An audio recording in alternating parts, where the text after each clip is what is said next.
நீ இல்லாத உலகத்தில் நான் மட்டும் ஏன் வாழ வேண்டும் என முன்கூட்டியே பேசிவிட்டு கணவன் மனைவி எடுத்த விபரீத முடிவுதான் மொத்த கிராமத்தையும் கண்கலங்க வைத்துள்ளது. சேலம் மாவட்டம் கெங்கவள்ளி அருகே ஆணையாம்பட்டி பகுதியைச் சேர்ந்தவர் சுந்தரராஜன். இவரது மனைவிதான் பொன்னம்மாள். இவர்களுக்கு 2 மகன் 1 மகள் உள்ளனர். வயதான தம்பதியான இருவரும் மூத்த மகனின் வீட்டில் வசித்து வந்தனர். பொன்னம்மாளுக்கு 10 ஆண்டுகளாக நீரிழிவு, உயர் ரத்த அழுத்தம் இருந்து வந்துள்ளது. இந்த நிலையில் கடந்த சில மாதங்களுக்கு முன்பு படுத்த படுக்கையாகியுள்ளார் பொன்னம்மாள். இப்படி ஒரு நிலை யாருக்கும் வரக்கூடாது என்பதை போல கடும் வேதனையை அனுபவித்த பொன்னம்மாள் தனது கணவர் சுந்தரராஜனிடம் தற்கொலை செய்து கொள்ளப் போகிறேன் என நேரடியாகவே கூறியுள்ளார். இதனை கேட்டு அதிர்ந்து போன சுந்தரராஜன், நீ இல்லாத உலகத்தில் நான் மட்டும் எதற்கு வாழ வேண்டும்? உன்னுடனே நானும் தற்கொலை செய்து கொள்கிறேன் என்று கூறியுள்ளார்.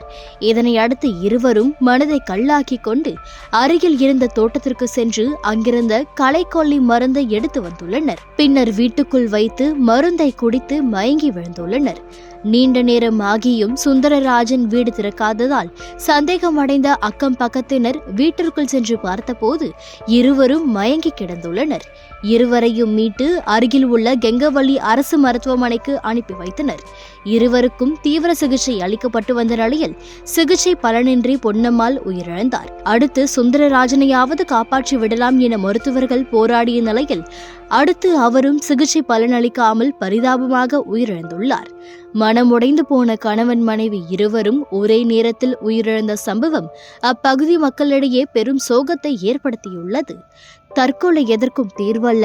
மன அழுத்தம் ஏற்பட்டாலோ தற்கொலை செய்து கொள்ளும் எண்ணம் தோன்றினாலோ அதில் இருந்து விடுபட தமிழக சுகாதார உதவி மையத்தின் 104 என்ற எண்ணை தொடர்பு கொள்ளலாம்.